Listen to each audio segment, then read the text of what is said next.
And of course, one of the first things is now that we've extracted this representation, or the lingo is the presentation of a process from the behaviors, there's some questions about what does it allow us to measure. So that's what I want to talk about today. That gives us a way to make some connections with all the information theory that we were doing. And it's not like we haven't talked about this before, but now the question today is interpretation and trying to draw some consequences after doing all this work in the previous weeks. So from the information theory, or at least how we adapted information theory to complex processes, we had this list of informational measures, right, all starting from Shannon's notion of surprise, and sort of the canonical measure is how random a process is, how unpredictable, the entropy rate. But then if you remember, we had this way of looking at the block entropies and basically concocting through a systematic way of taking discrete word-length derivatives of coming up with other information measures right, so we had this geometric interpretation, and we went from block entropy to the entropy rate, and this was like a slope of the block entropy. It's the growth rate, geometrically, of the block entropy. And then we look at sufficiently long blocks, and we actually pull out the intrinsic randomness of a process. But then we also had the predictability gain and so on, and then after taking derivatives, we looked at the constants of integration as we came back down the hierarchy. Ran into this excess entropy, which had this very nice expression in terms of the mutual information between the past and future. How much information does the past share with the future? Or since it's a mutual information and that statistic is symmetric, it's also the amount of information the future has about the past. We have the total predictability, or some generalized measure of redundancy. How much of the raw measurement is truly randomness and how much of it is sort of hidden structure, sort of, pretending to be surprise, but in fact, if you do the right kind of thing, you'll see it's something you can compress out. And then we also had the transient information, which led us to think about how an observer makes measurements and comes to know the internal state of a process. So this was all in terms of the information theory and block entropies and that entropy hierarchy. So there's a question. Putting last quarter in the context of the last 3 weeks, how are these related to for example, the statistical complexity?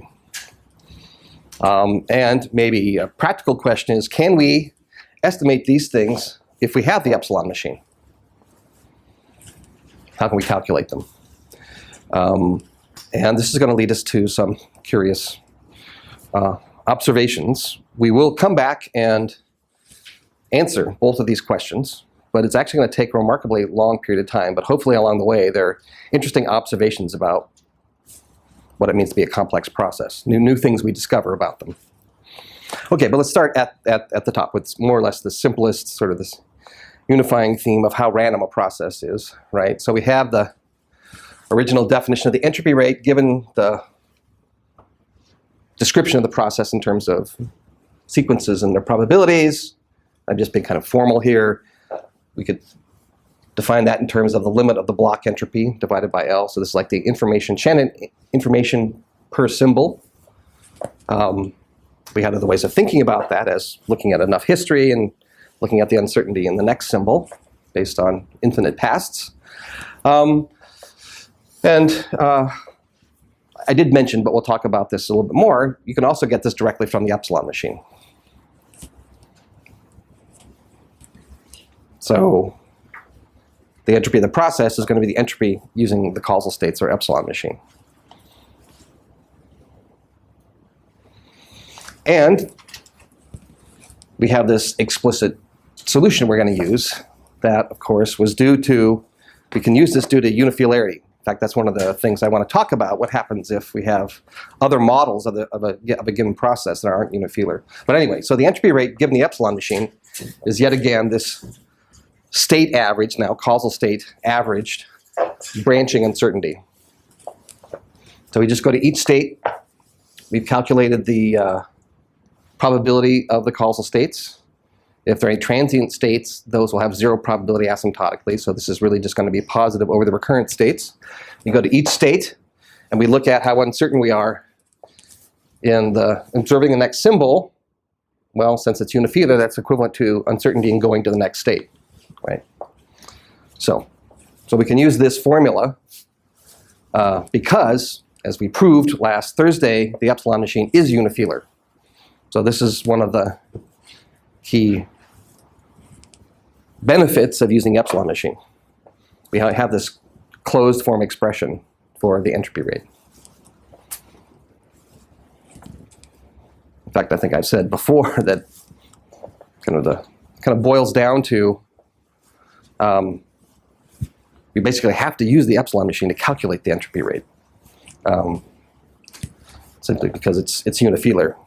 There might be other presentations, like the prescient rival models. There are also classes that are unifilar. We can use those too, but the epsilon machine can also. So again, right? So unifilarity means that there's this mapping between the measured sequences and the internal state paths. Basically, one-to-one correspondence between observed sequences and internal state paths that allow you to do this.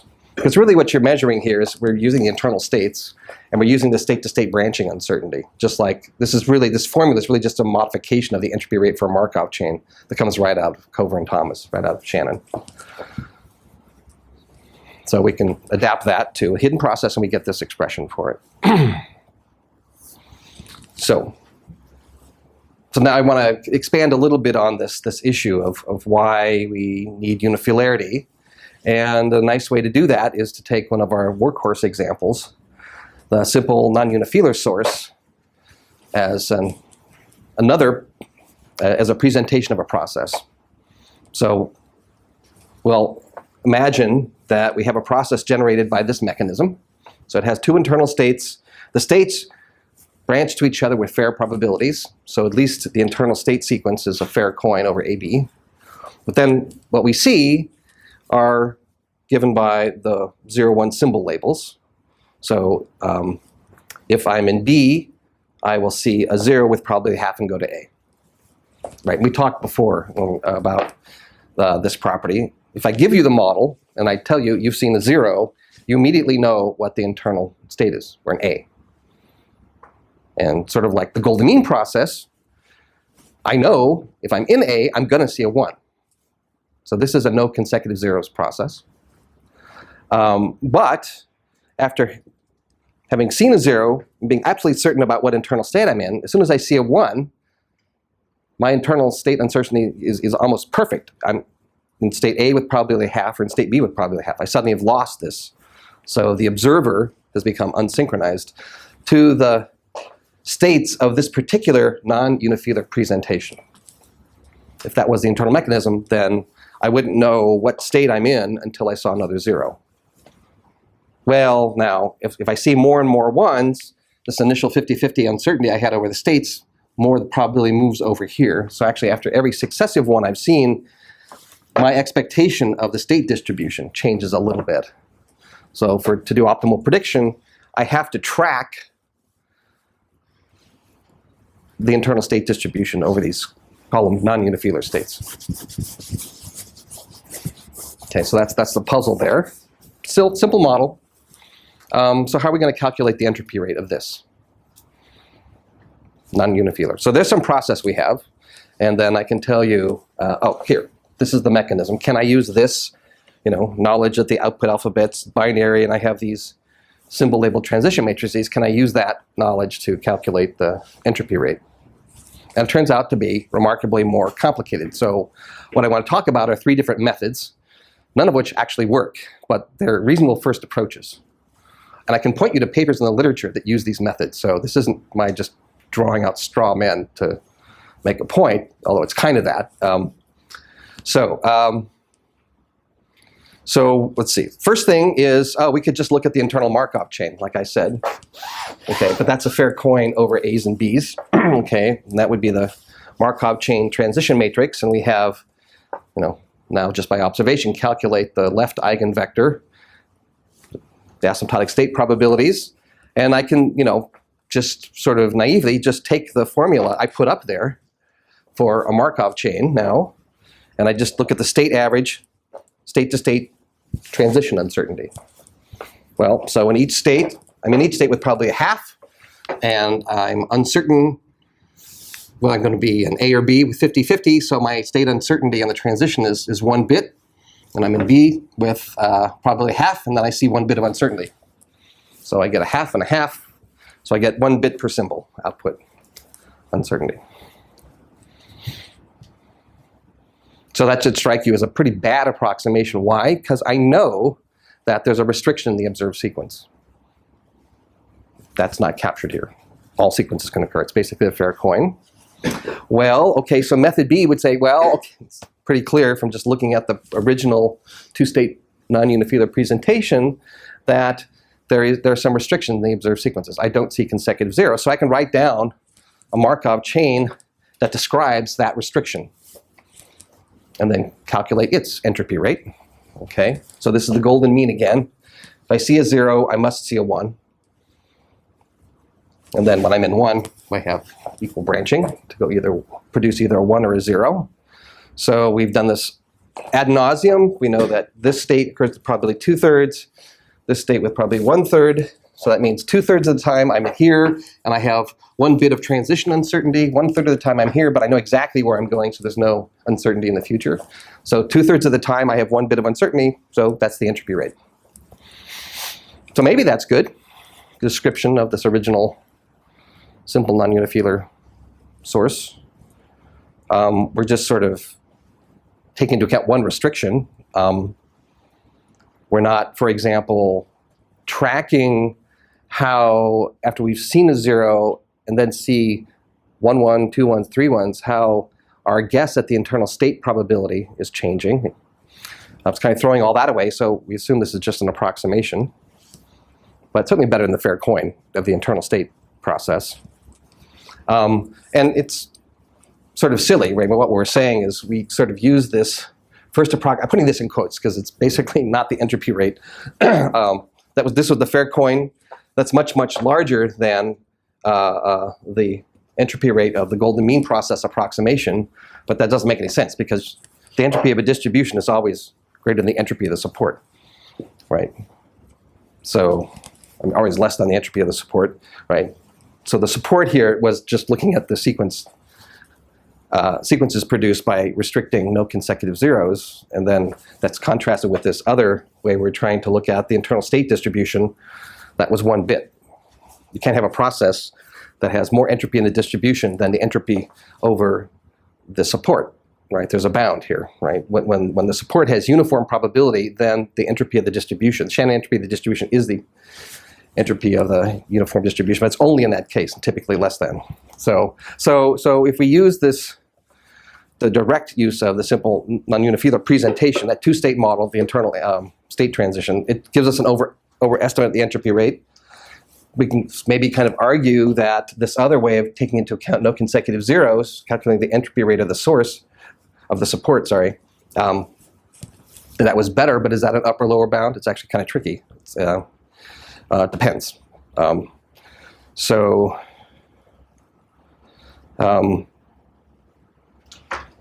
Yeah, we have all this internal state information that's being presented, but that's much more than in the observed process. So how are we going to do this? Calculate, I mean, I give you the matrices, just happens to be non-unifilar. So we can also look at kind of a direct application of this entropy rate formula for hidden processes, right? So here's that SNS non-unifilar presentation again. And we go around to each state, again, they're probability a half, and we look not at the state-to-state branching uncertainty, but the uncertainty in the symbols. Okay, well, so if we're in state A half the time, the uncertainty in the symbols at the next time step, well, we know we're going to see a 1, so there's no uncertainty in the symbols. I'm predicting a 1, I will be accurate. And then over here, in B, I'm here half the time. And then I see either a 1 or a 0 with fair coin flip. So half the time I see 1 bit of uncertainty, so that leads to, on average, half a bit per symbol. So here's yet another number. considerably lower than the golden mean estimate. So the whole thing is just terribly problematic. I guess as long as we're honest with ourselves and saying we're doing approximations, what I'm talking about is okay. But basically, every one of these methods, A, B, and C, is wrong. Of course, then the question is, how do you do it right? But the lesson is all the kind of naive first cut approximations. Actually, they're really bad approximations, each for their own reason. But you just cannot use non-unifilar presentation to calculate the entropy rate. So someone just gives you a hidden Markov model and says that they're calculating the entropy rate. They know how random the process is. I would question them pointedly to find out how they did it. The main point is you need the epsilon machine. You need at least a unifilar presentation so that when you use these formulas that are basically calculating the entropy rate of the internal state process, that maps through the state paths onto observed symbols in a one-to-one way. And then the property of the observed process will be measured properly. So it turns out that, and we'll get into this later on, but what I'm doing here is trying to make some obvious connections back to the information theory, answer simple questions. Now we have the epsilon machine. It's going to lead us to some asking for some new techniques. The actual answer is about 0.68 bits, which is pretty close to that 2/3. So, but that just turns out to be a fluke, that the golden mean, the entropy of the golden mean support sequences is close to this, but it's not actually correct. And we'll actually learn how to calculate this in closed form to arbitrary accuracy. So now kind of the other curious lesson here is,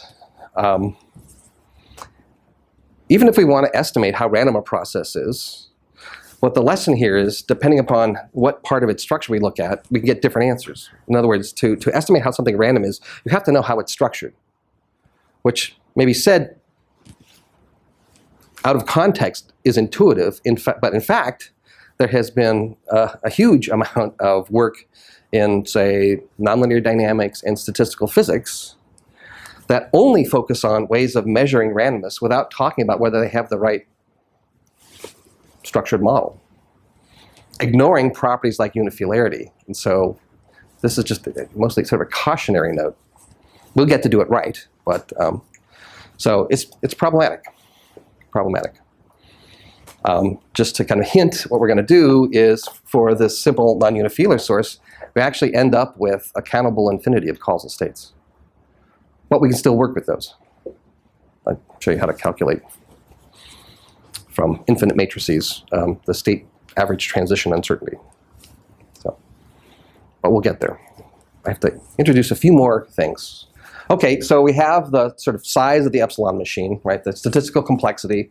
We know how to calculate the asymptotic causal state probability distribution, and the amount of Shannon information in that distribution is the statistical complexity. And like we talked about before, as we were developing things, it's sort of like the size of the model, right? If the causal states were uniformly probable, then this would just be the log of the number of states, right?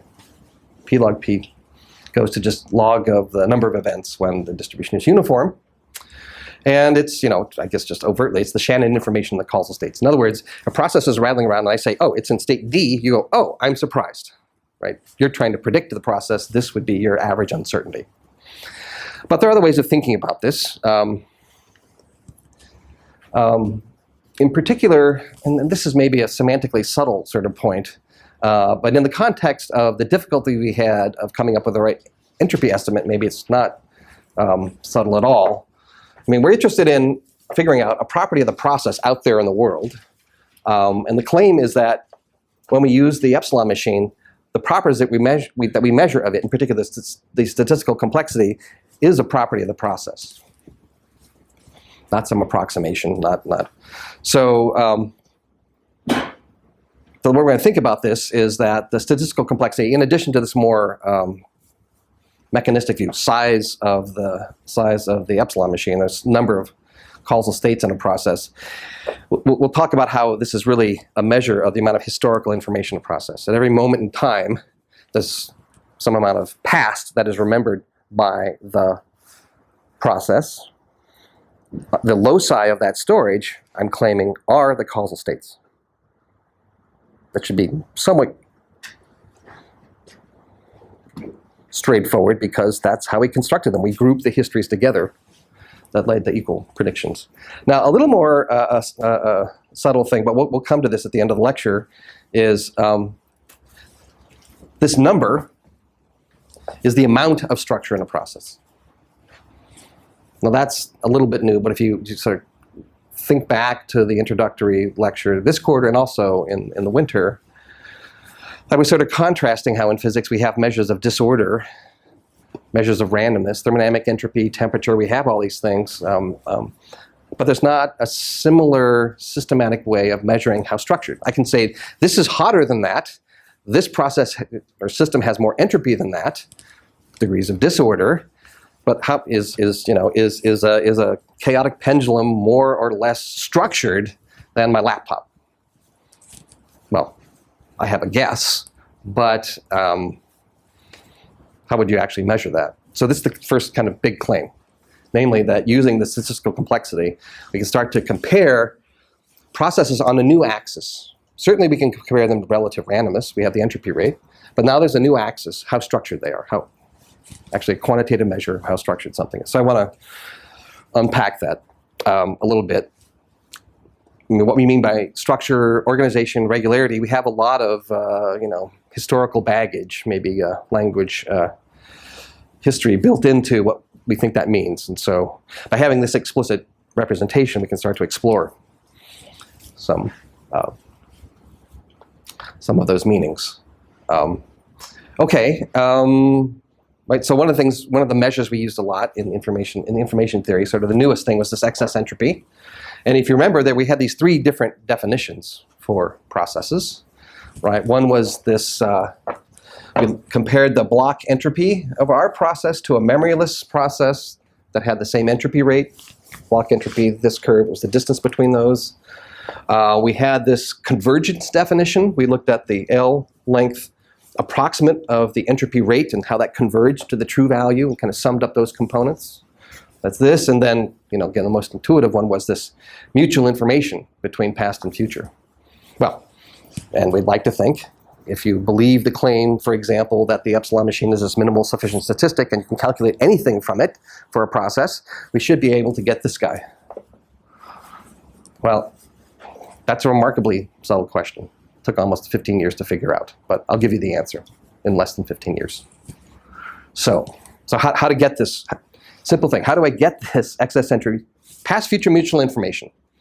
I have the epsilon machine, it generates the process, so there's got to be some connection here. So how do we do that? Now, there's some particular cases, and we went through those way back when we were talking about information theory and just talking about the statistical complexity, but now let's compare that, the excess entropy, I'll compare that to the statistical complexity. But the punchline is going to be, other than these special cases where we know the relationship between excess entropy and statistical complexity, past future mutual information compared to internal stored state information, we have to actually introduce a lot more, some more techniques.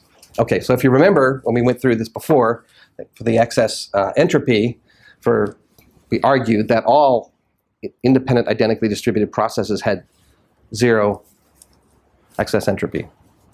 Well, if you go through the cases, in fact, you can maybe almost do this in your head now, having done the homeworks, all IID processes generate some kind of full binary tree with one kind of morph. There's actually just one state. And since we're always in one causal state, the state uncertainty, the state information is zero. So for all IID processes, these two quantities are the same and zero. Memoryless, okay? The other simple case we talked about were just periodic processes, right? So we argued that the excess entropy was log of the period, and said, well, what kind of information is this? Well, this is the phase information. And if I ignore transient causal states, you can sort of imagine if I have some period P process that the architecture of the recurrent causal states is just going to be some big chain, and there'll be P of those. And again, now we have this explicit representation of what was the phase information. It's the causal state you're in. So we have P of those. Uniform probability, so log of equally likely P events is just log of P. So again, so for periodic processes, IID process, these completely predictable and completely unpredictable, the two extremes we talked about, these two quantities are the same. Stored information, the state information, the same thing as this past future mutual information. Now, kind of an early class that sort of hinted that things are a little more subtle is when we look at what I call spin chains. So these are our block Markov process. We lay down blocks of words of length r independently from a distribution. And then you can show that the excess entropy is the sort of block entropy, but minus this funny term, the range, the size of the block, times the entropy rate of the process. So now there's a little subtlety here. It's not quite an R-block process. These actually have to be specified by Hamiltonian and described by transfer matrices. But what I want to point out is that, at least in that simple case, we could write down a relationship between the state information and the excess entropy. So notice that, again, it's the range. If it was a spin system, keep saying spin, you have spin coupling, and there's a certain range of coupling between the spins. It could be nearest neighbor, next to nearest neighbor coupling. That's R. So we have the state information. Now it's discounted by this range of coupling and the entropy rate, kind of the uncertainty per spin. So here I'm just explaining what the formula means without telling you why it's the case. We'll come back to that, but it's a little bit odd. But just to contrast. Up here they were equal. Down here there's obviously a non-trivial relationship between these things. And it was at least, I don't know what, 8 years? I didn't know what this, I could calculate this. I didn't know what this meant. Why was I discounting the state information by the randomness? Very strange. Also, the other thing, it's pretty clear here, as long as I have, stochastic process, entropy rate's a little bit, or a lot positive, that's some integer, that the excess entropy is less than the state information. So that a process can have some state information, but not all of that appears in the observations. Okay. And typically, we have this, I should say, for hidden Markov chains. For general, finitely specified hidden Markov models, unifilar and non-unifilar, the statistical complexity is an upper bound on the excess entropy. State information is an upper bound on the mutual information that you see in the observations. Well, how is that the case? How can we understand that? Well, we actually have enough, and the derivation isn't too bad. So let me convince you of this rather general, basically for any process, the claim is that this is true. That basically, in the best case, what you're observing reflects the internal state information. Typically not. Information's getting thrown away. Okay.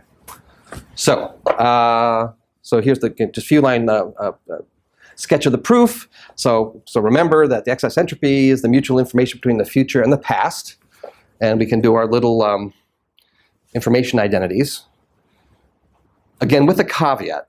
So again, the caveat is, okay, so I'm going to unpack this. Turns out this term is fine, even though the arguments are infinite numbers of random variables.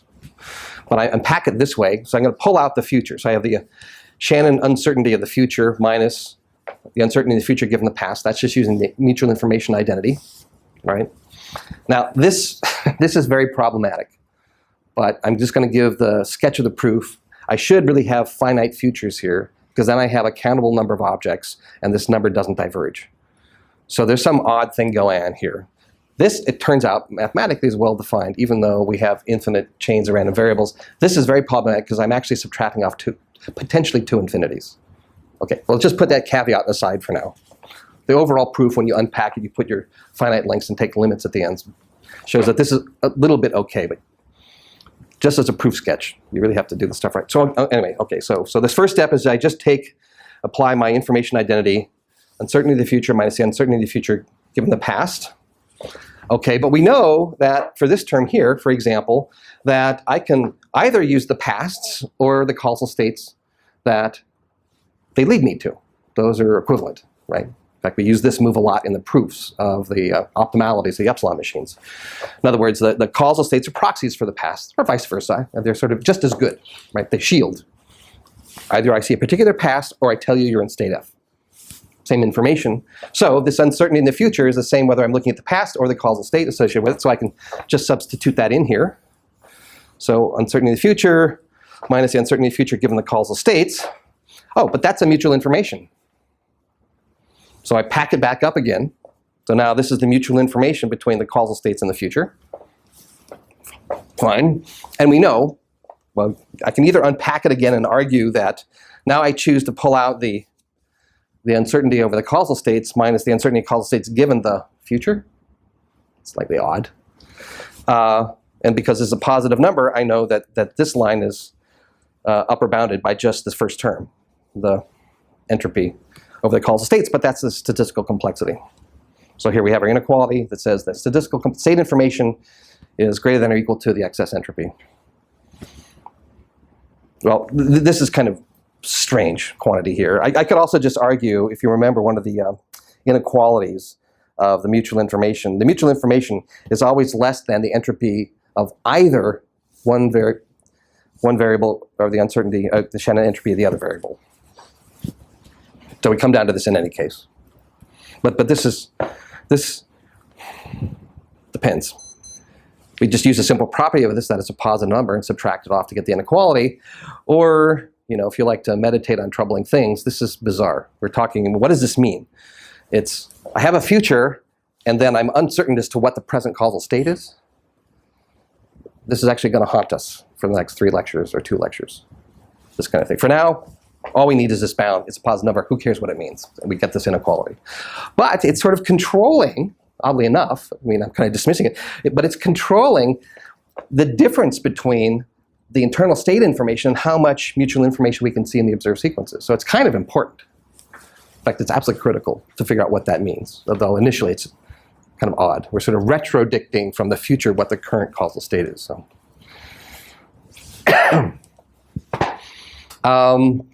Well, that was a bound that the excess entropy is bounded above by the state information, the statistical complexity. I gave these other cases where E and C mu are the same, and wrote down another case where they're actually not equal, that spin case. But it turns out our friend the even process actually is another case where it's neither IID nor periodic, obviously, but the excess entropy and the statistical complexity are the same. Now, we have to give you some new techniques so you can calculate this, but just a little heads up. So we have other cases besides the extreme of periodic processes in IID, where that bound that I just derived is saturated, which means that funny term I was just whining about for the even process is 0.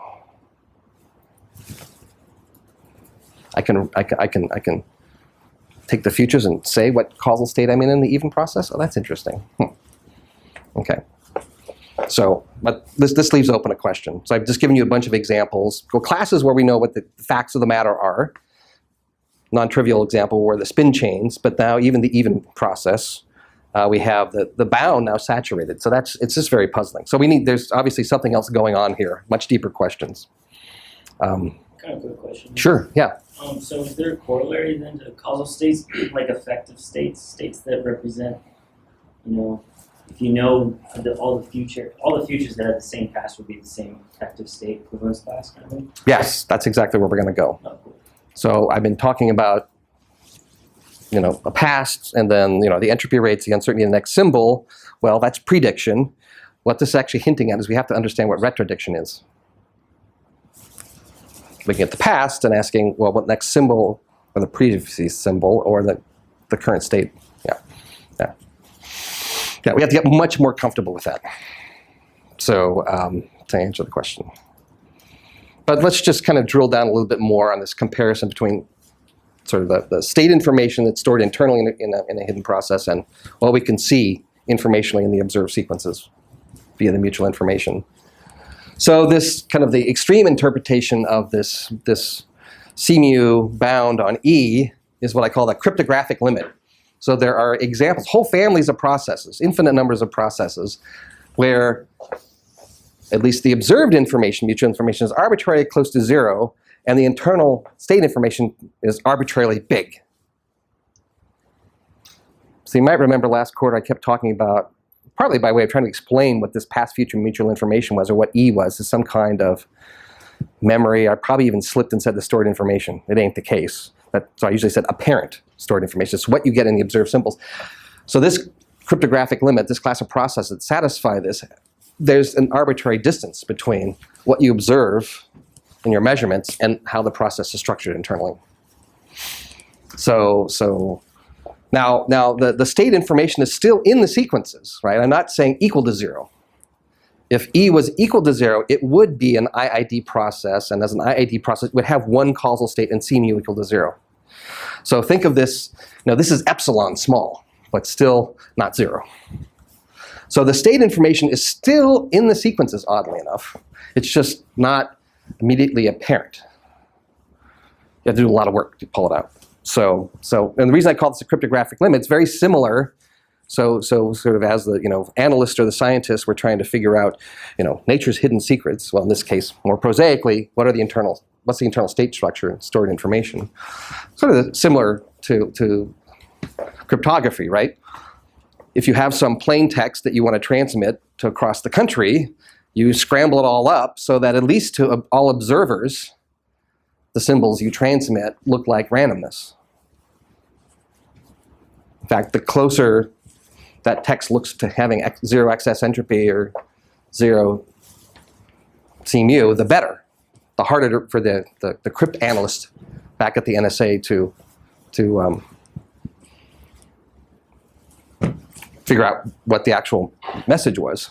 But you're not sending a random sequence, right? I mean, the goal is that the receiver that gets the message decrypted. So there has to still be some way of, some little bit of information in the sequence that it can still be unpacked. So that's the sort of analog up here. Even though the excess entropy is very, very small, close to 0, there's still the internal state information somewhere hidden in sequences. And you would still write down the causal state equivalence relation and go through this. It just could be quite hard. So here's maybe more visually, here's one class that's processes that satisfy this cryptographic limit. I call them the almost IID processes. And what you should imagine here is, well, here's a state diagram, has 8 states. The way I built this up, though, was I started with the fair coin, single state model of fair coin, then I split it. So I had 2 states with equal transition probabilities, and I split each of those to have 4 states, and I split each of those again. But they all had uniform transition probabilities, which means if I actually applied the equivalence relation, they'd all collapse back down to a single state again, and I would say C mu is equal to 0. So once I build this up, obviously I can keep doing the state splitting as far as I want. Once I stop, what I do is I go in and just take a uniformly distributed random number between 0 and epsilon, where epsilon is as small as you want, and tweak all the transition probabilities so that now these, what were predictively equivalent states, they're all in distribution, they have slightly different future morphs, and they're distinct. So these are all causal states. Now, because the transition probabilities are close to a half everywhere, the state probabilities are basically uniform, so the statistical complexity is when you log of the number of states, or 8 in this case, or 3 bits, or again, it could be 16, 128, whatever. However, you can show that the past and future are very closely independent, and that's the criteria for the excess entropy being 0.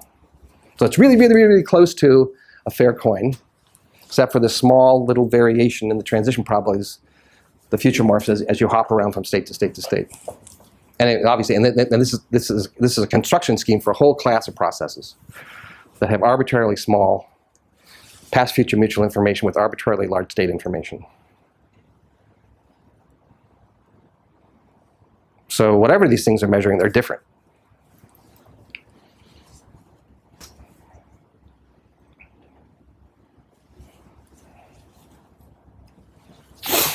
So, after all this discussion, there's sort of one or several consequences to draw out. One is the excess entropy is not the process of stored information. Now, why do I point this out? Is that this has been a confusion. In fact, it still is a confusion in many literatures in information theory and in machine learning and neuroscience. Just by that one class of processes, the almost IID processes, shows that this is the case. There are other more maybe principled reasons for this, but at least there's an infinite class of examples. It really is the statistical complexity that's the stored information. But again, at this point, it's a little more intuitive because we know that they are built out of the causal equivalence relation, so grouping things are equally predictive. So so part of what the problem has been a poverty of language. How are we going to think about these things? So what one sort of approach to this to think about E is the apparent information, right, in the measurement sequences. Doesn't refer to directly how many effective states there are, or the organization of the internal process. It's just kind of superficial, apparent. But sort of my favorite summary is the following. So C mu is the amount of information the process uses to communicate. It's a mechanism, like a channel, to communicate E bits of information from the past to the future. Right, we have this sort of superficial, oh, how is this sequence past related to this sequence? That's E. But now we're looking at some box, right? There's some internal mechanism that's doing it, actually implementing it. And that's where the C mu comes in. And that can be very, very large, even if this appears to be close to a good random number generator. So,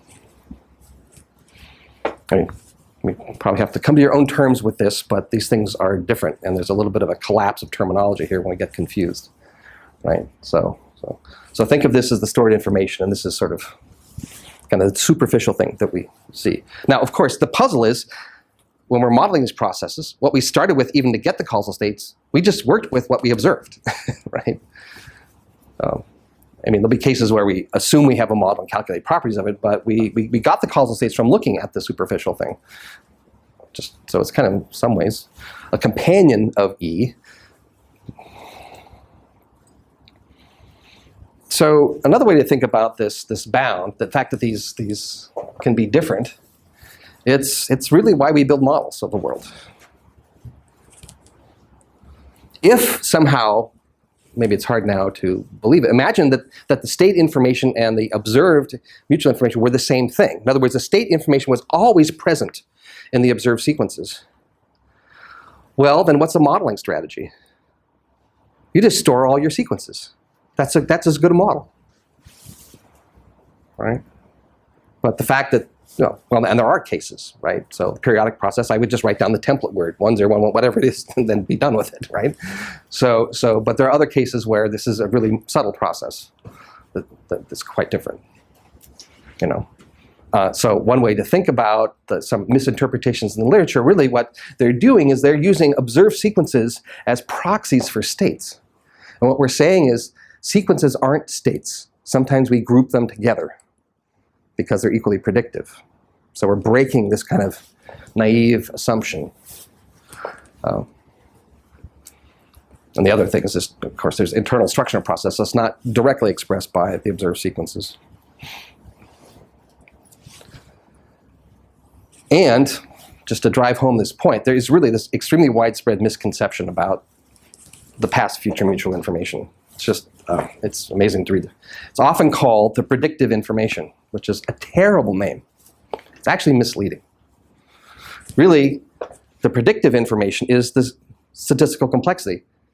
Right? Statistical complexity is the stored information. It's the information you need to optimally predict. We proved that on Thursday. You can't use less information from the past than that. Right? To try to help bridge this terminological gap here, what I would suggest is the excess entropy is the predictable information. It's the information between the past and the future that can be predicted. It's not the information that you need to do prediction. So, but I can give you 30 papers that confuse this in the last half dozen years. It's amazing. But, I mean, one of the lessons here is the methodological. You be really careful about the language you use to describe the mathematics that you're doing and the quantities you're talking about, especially in information theory. Something about information theory, it's very attractive. Obviously, I'm a fan, but there's something about it that we all get kind of weak in the knees and use these sloppy phrases. Yeah. So this is what I did is, back to your example of large C mu, small e, yes. You need a lot of information right. to predict something very small. Right. You're not right. you could need essentially infinite information to predict a bit. Yeah, yeah. And yeah, absolutely. That could simply happen. And then you go, well, Jim, I really don't care about that bit if it's going to take me that much effort. That's a different question. That's fine. That's okay. We'll get to that. We can talk about how we would trade off your prediction error against a model size. We can do that. And there's this thing called this rate distortion theory that does that. So hopefully we'll have some time to talk about that. But yeah, right now, again, we're just trying to lay the foundations, and then the practical issues and how we back off from that. So it's true. So you'd say for these almost ID processes, yeah, they're almost IID. So between you and me, we're friends, it's IID. Well, there might be situations like reconstructing the text that you've transmitted. You can't just take E exactly to 0 and make it a fair coin, because then you're throwing a bit, that essential bit away that you need. So,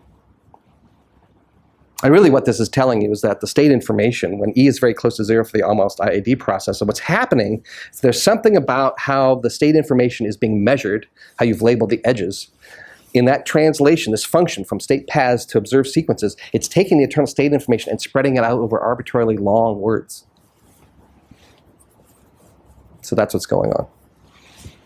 So the flip side of that is, well, okay, I only want to describe the statistics up to length 16 words, and then maybe it's essentially a fair coin.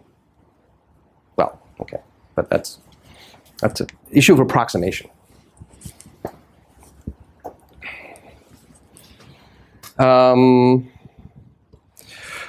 Let's see. Okay, this is just almost an anticlimax, but another kind of bound.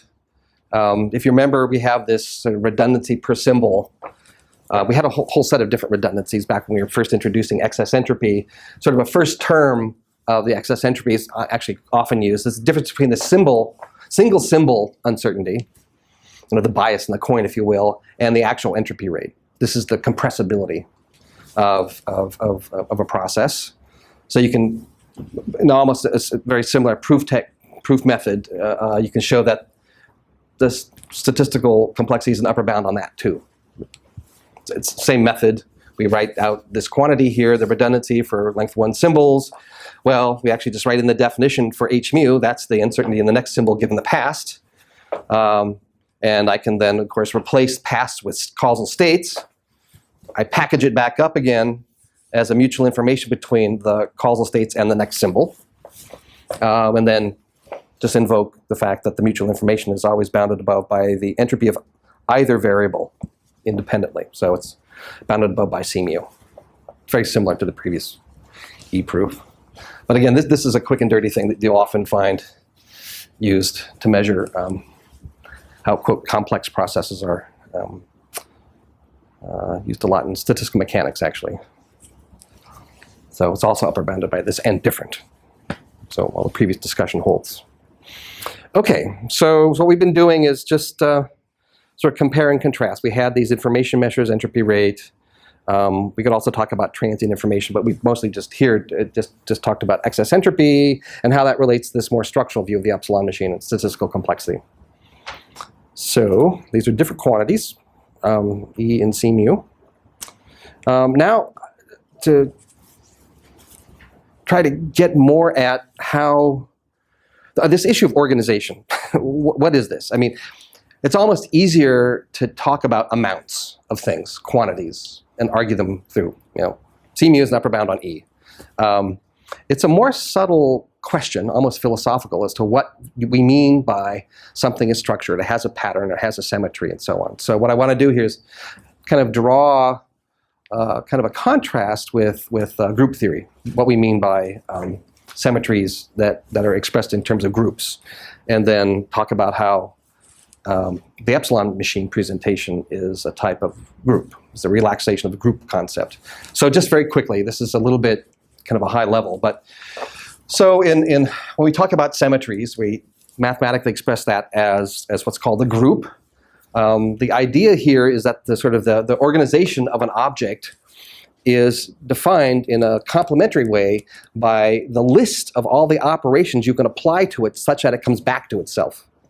So if I have a square and I rotate it 90 degrees, it's a square again. if I rotate another 90 degrees, and so on. So I can make this list, rotate by 90, 90, 90, and it's always the same thing. It's like there's an invariance. I apply an operation, I transform the object, and then when it comes back to itself, I note down, oh, this operation led to this object coming back to itself. So there's this interesting kind of duality between the list of symmetry operations, the so-called group operations, and what the shape is. So we don't actually at some point ever define what the hell the word means, shape. We just say, oh, it's this list of operations. That's what we meant by shape. Okay. Now in groups, the actions you take always have to have inverses. If I rotate my square 90 degrees and I get a square, and if I rotate it back 90 degrees, I still get a square. Okay. So that's an important distinguishing property of a group. Now, by way of contrast, and I'll give two examples that show these. The epsilon machine is called a monoid. It's actually a semigroup with an identity. So let me define these terms. So the simplest description of a semigroup, it's a relaxed group. So basically, it's a set of operations that don't have a unique inverse. I mean, it might be a little hard to think about if I had a square, at least I rotate it 90 degrees, I rotate it back, it's still a square. It's kind of hard to imagine if I did the opposite minus 90 degree rotation, it became something else. But I'll do this with time series. So now there'll be certain processes for which the epsilon machine semigroup or monoid is in fact a group. And then it describes an exact symmetry. But the point here is that semigroups are very important. They, in some sense, describe generalized or noisy or wildcard symmetries or regularities, not exact symmetries. So two examples to kind of contrast this. So here we've got 1, 0, 1, 0, 1, 0. So we have this period 2 process. Okay, and my operation is going to be translate by one time step. Okay, comes back. Now I have a 0 over here and a 1 here. Well, it doesn't match. Well, if I shift it again in time, the sequence comes back to itself. So shift in time by 2 is a group operation that describes this period 2 sequence. Okay, so we can translate it in time and we get the same sequence. And of course, it's easy to now talk about what the epsilon machine is because we're back in terms of talking about sequences, right? We would have the 2 causal states, both predictable transitions that produce the sequence. And then what the epsilon machine captures is the pattern of the sequence is the periodicity in the state sequence, AB, AB, AB.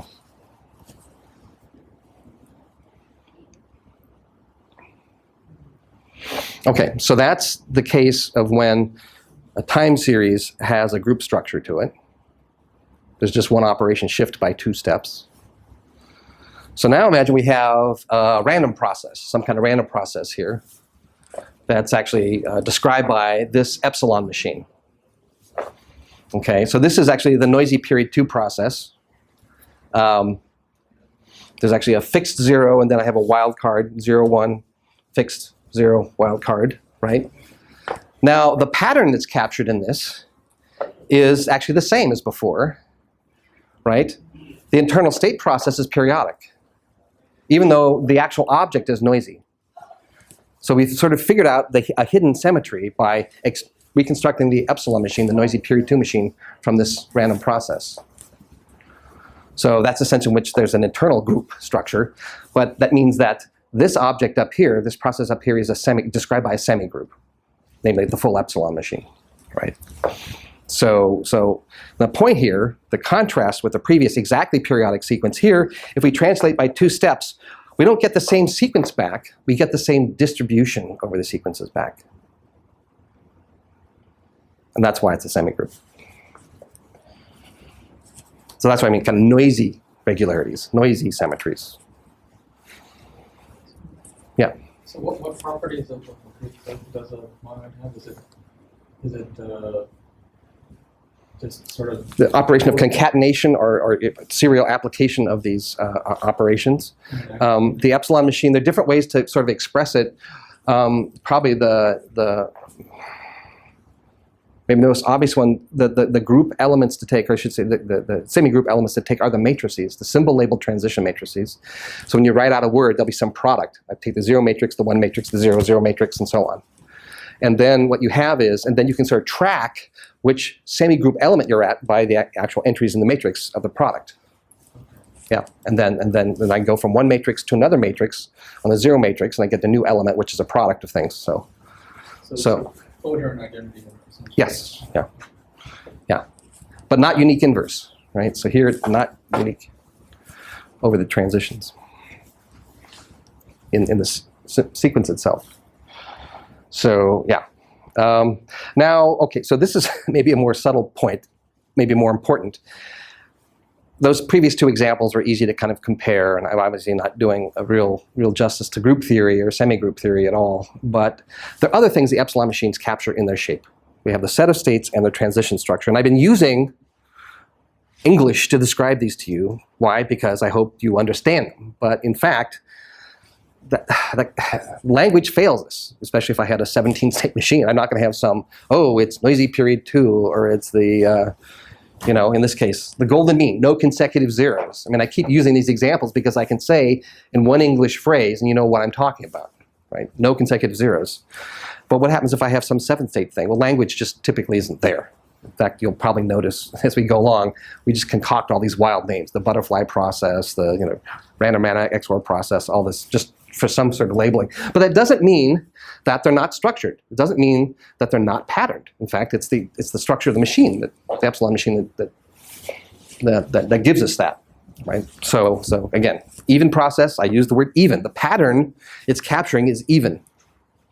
So the homework assigned today is 2 sets of word distributions, and you're supposed to go reconstruct the epsilon machine and figure out, based on this, I want you to discover something. Keep playing, discover the patterns. Well, you have to come up with a narrative. After you get the machine, the states, and transition structure, you have to figure out what the narrative description of the property is it captures, what the pattern is. Just to kind of make this point. I mean, I always, it frustrates me, or I like giving this talk about the pattern because you're sort of stuck using language. And the idea really sort of transcends that. It's really mostly kind of a mathematical concept of the algebra of a semi-group. So, right. So, okay. So I think we'll just finish up on this, which is another aspect of capturing pattern, what I call measurement semantics. And this is, again, it's going to just, if we're trying to exercise the use of these epsilon machines in causal states. So measurement semantics is meant to answer a question. Namely, we've been sort of thinking about the hidden nature out here observed through some instrument producing a bunch of data. We build a model out of the statistics and word distribution. But now I want to go back and you imagine that you have a particular model, and then you've been watching the process for a while. Maybe you're even synchronized to the process, you know what state it's in. And at some particular time, you see a particular measurement value. And the question is, what's it mean to you? You're a housefly flying around, you fly over the Oxford English Dictionary, and there's a little serif from a T or something like that. What's it mean to you? Well, in that case, probably nothing, but can we make that more intuitive? Well, there's a contrast I want to draw to pull out this idea of measurement semantics. The idea is that you're sort of looking at the world or that measurement sequence in sort of 2 different ways, at least 2 different ways. One is we call the prediction level, right? That's what does that 1 mean in terms of you're predicting the future? And that's really what Shannon was going for, right? And he gave us the semantics in the very first preface or chapter of his original papers. He said, oh, what you should think about the meaning is when you make that measurement, it's how surprised you are, right? So he came up with that so-called self-information, minus log of the probability, and sort of argued, again, this is all very philosophical if you look back at it. The amount of information in that symbol is minus log of the probability of observing that symbol. And he said you should think, oh, really what I mean is you're surprised. Get that? That's very subjective. very effective theory, but very subjective. So we have that answer in the epsilon machine. You know, I'm the agent. I'm looking at the data coming in. I have my model. I've already done the modeling. I'm tracking it, going from state to state, taking transitions. So how do we answer Shannon's question here? What's the amount of information in the next symbol? Well, that's just the log of, minus log of the probability of observing that symbol is minus log of the probability of going from my current state, seeing that symbol and going to a next state. This is a transition probability, log of a transition probability. Which of course, if I average, is the entropy rate. So no surprise, I'm just recasting familiar things here, right? So Shannon's looking at it sort of at this prediction level. He's just saying, how surprised are you? And that is captured in the epsilon machine by the transition structure.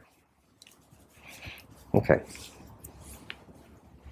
So if we had, you know, time moving along here, and some measurement sequence, we stop at time 11, and we see symbol 1. How much information does this give? Shannon says, oh, that's something like this conditional entropy. My uncertainty in what I'm going to observe at time 11, given the past going from time 10 on back. And that's, you know, something like the entropy rate, and I would calculate about 0.6 bits there, because I know that was coming from a particular process. So it's just the degree of the observer surprise, predictability. So, but this doesn't say what that particular occurrence, that S11 is equal to 1, means to the observer. It's just, oh, I expected that. Oh, I'm surprised. So there's something else to do here besides just prediction. So the notion of semantics or meaning I want to introduce is based on this idea that there's a tension between two different levels of representation of the same event. Okay, so level 1 was sort of the previous context. It's just the data stream itself, and the event is just a measurement in the context of the process's pasts and their degrees of surprise, okay? But the other level is that, no, I'm an agent, I built the model. And when I make a measurement, that updates my expectations, what state it's in, what transition I should take, it updates my model. So that's a different model relative notion. And the claim is that sort of meaning occurs, there's a semantic content when there's a difference between these two levels. So in the case that I'm an agent with a model, the degree of meaning, I'll first talk about quantity. I just call it sort of big theta here of S, is minus log of the probability of the state, causal state that you go to, having seen that measurement symbol S. So the prediction semantics was, oh, uncertainty in which symbol I was going to see. And now what I'm saying is that the degree of meaning is log of the probability of the state I get taken to. Okay. And then the sort of content, rather than the amount, is the state itself. The state I get taken to is the meaning content. Again, language is sort of starting to fail us here, but so we'll go through some examples, right? But there's some boundary conditions that maybe also makes this definition sort of plausible. Well, so we have this epsilon machine. It has unique start state. What's the meaning of that start state? Well, we put all the probability up in that start state so that, minus log of that probability 1 is 0. So the amount of meaning is 0. Why? Well, what's the start state mean? We haven't made any measurements yet. Can't have any meaning. So that's good. At least that's a little consistent with this. What happens when we're reading a sequence and we're in some state and we're in state B and we're going to see a 1 with probability when we go to state A, but in fact I'm in B and I see a 0. So what happens, what's the meaning of a measurement when it's a disallowed transition? Well, there's a little sort of process that we do here, which is, what you do is, your model's incorrect. You really don't know what's going on. The model said, that's disallowed. So what you do is, whatever picture you have of the process, like the distribution over states, you reset that so all the probability goes to the start state again. You really don't know, you're ignorant again, just like when you started out making the measurements. And then the idea is that these disallowed transitions are meaningless. That doesn't mean that these sort of unanticipated disallowed transitions, when they're meaningless, it doesn't mean that you're not getting something from it. You're really, really, really surprised, right? Shannon says, since the transition probability is 0, they're infinitely informative. This cannot happen. Then it happens, you go, whoa, right? Big surprise. So if the transition is disallowed, we have log of a zero transition probability, which is infinite. So the surprise part of this is high, but it has no meaning to us, which is almost a nice way of defining what we meant by disallowed to start with. So at least there's kind of boundary conditions on this, extreme cases of this proposed definition of meaning and meaning content, yeah. I'm just trying to relate this to maybe to the process of science. Like, Mm-hmm. I'm not sure how long ago, but there was something at CERN where they thought that they'd seen neutrinos traveling faster than Oh, right, yes, right, yeah. So which would, of course, be a disallowed process according to their model. Right, right. It's allowed event. Mm-hmm. So I'm just wondering. Like, They were really surprised. They were really surprised. So Shannon would have given them the right measure for their surprise, but then I guess the rest of the scientific community said, that's meaningless. Well, but then I thought they narrowed it down to some of those cables. Yeah, exactly. They finally figured it out. So it fell back into the regular context. They resynchronized further down in their machine, right? Yeah, they figured it out, yeah. Okay. Yeah, they didn't reset all of physics to zero, the start state, right? They pondered, although some of them probably felt that way. I mean, if it were true, then they really didn't know what was going on, so they would have to rebuild everything. But in fact, someone figured, yeah. Yeah, I mean, this is kind of a metaphorical description of it, but that's the kind of basic idea. And it's, yeah, sort of curious. Quick observation, we're talking about log of the probability of the state you get taken to, and if I average that over time, I'm hopping at all the states, I'm visiting those states with their asymptotic state probability, so the average degree of meaning is the statistical complexity. So this is so rather than me talking about the stored information, it's really the total semantic content of a process. That's what CMU is. Again, it's just a number. I'm not saying, no consecutive zeros. That it's kind of this interpretational thing, but there's a number. So things kind of close up nicely here. Rather than just being Shannon and looking at the branching structure, we're also trying to figure out what these states mean and tell us. So let me not go through this in a lot of detail, but you can now apply this definition. It's like, so maybe you can kind of work through this offline, this table here. So here we've got some process described by this guy. Should look a little bit familiar. If I see a 1, I must see a 1. So it would be the even process, and I've even put in seeing a 0 with probability 0, a disallowed transition. And you can just sort of go through here. So if I'm in state A, the start state, and I haven't made any measurements, well, there's no transition at this point. The degree of meaning is 0 because I've made no measurements, because all the probability is here. So that was the previous case I talked about. If I'm in state A and then I see a 1, well, I come back to myself. So with probability 2/3, or I go to state B with probability 1/3. So that means these states ends up with probability 2/3 and probability 1/3. If I started here and saw a 1 or saw a 0 respectively, and therefore the sort of degree of meaning is just the log of those probabilities after one symbol. What's the meaning of that? Well, if I'm staying in A, staying in the start state, I don't know what recurrent state I'm in. I'm unsynchronized. So that was the semantic content of staying here in the start state with a loop. To the extent I'm seeing 1s, I'm unsynchronized.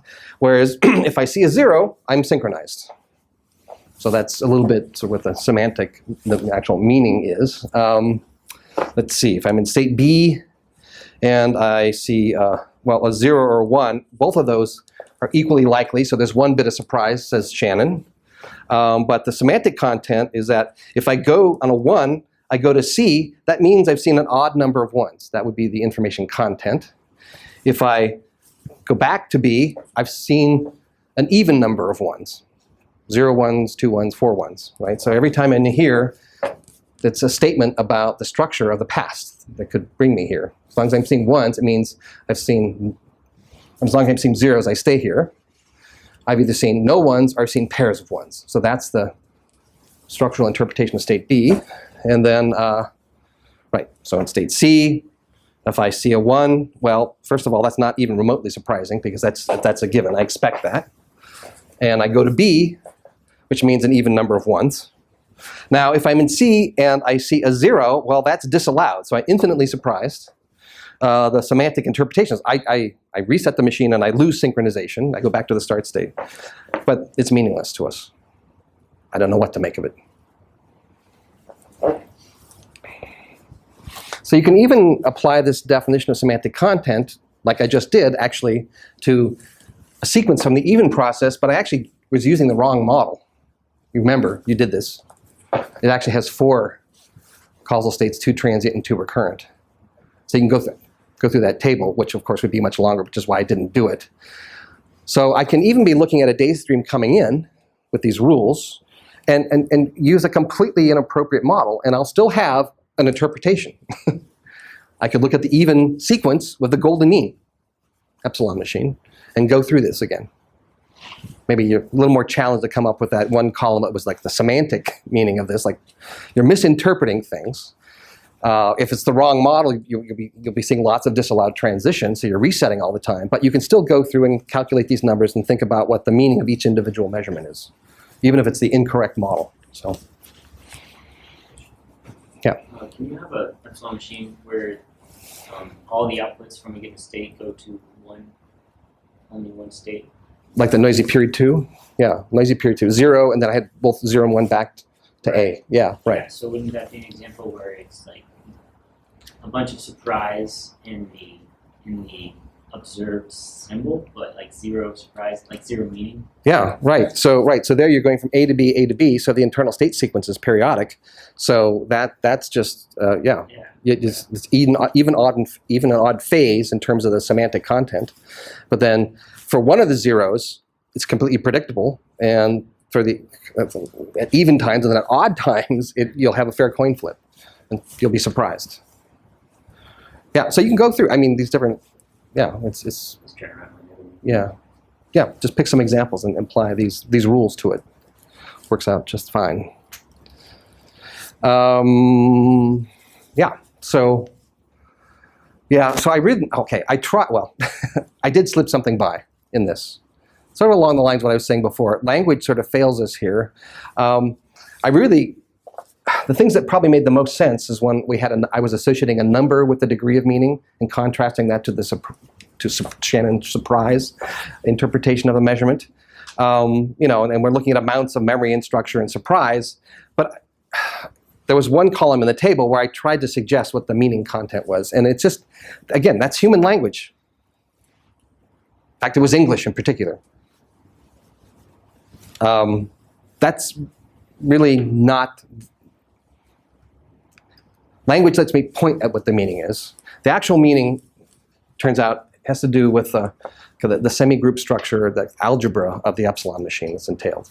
How it sort of breaks up the sets of pasts and futures. So there's actually an algebra behind this that really is close to more what I mean by meaning, the semantic content.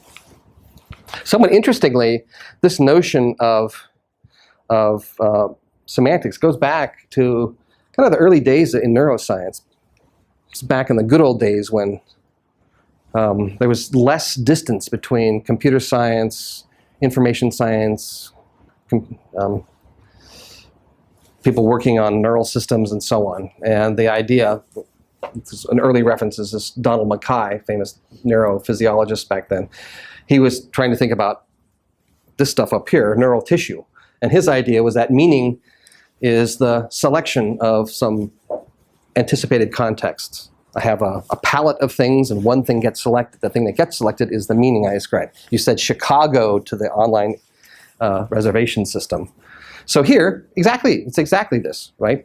The epsilon machine gives the natural set of contexts, the states. The causal states are contexts of interpreting the measurements. That they're what you're anticipating, right? Because each state is an anticipation. I mean, it makes some statement about the future, what futures can occur, the future morph. So they're contexts of interpretation. Exactly. So this is, Mackay's discussion of this was very narrative. So this is actually giving a mathematical foundation to this notion of an intrinsic semantics to a source. So, and there's still a lot more to do with this. I mean, you can imagine moving through the world, and if you had some modeling system that was adaptively changing, you were learning new things, then of course your semantic view of the world would be enriched, and you'd have new meanings appearing. So we'll come back and talk about an extreme case where it's not that the model states, causal states get more enriched, but in fact, they diverge, and you have to come up with a whole new class of models. And you can do that from the process itself too. So you go from basically incorrect hypotheses, it's a finite state source, to realizing it's an infinite state source, and you end up with a whole new representation of the process. So that's a sort of huge semantic shift. That is an example of generally creating new meaning. So that's the story for today, and we're going to kind of continue on Thursday with a similar kind of trying to exercise what these epsilon machines mean, how we can use them, what properties do they capture, and we're also going to talk about projects. So be thinking a little bit about projects, and I'll go through some past projects and try to give some guidance. So part of the homework is writing a project proposal. Okay.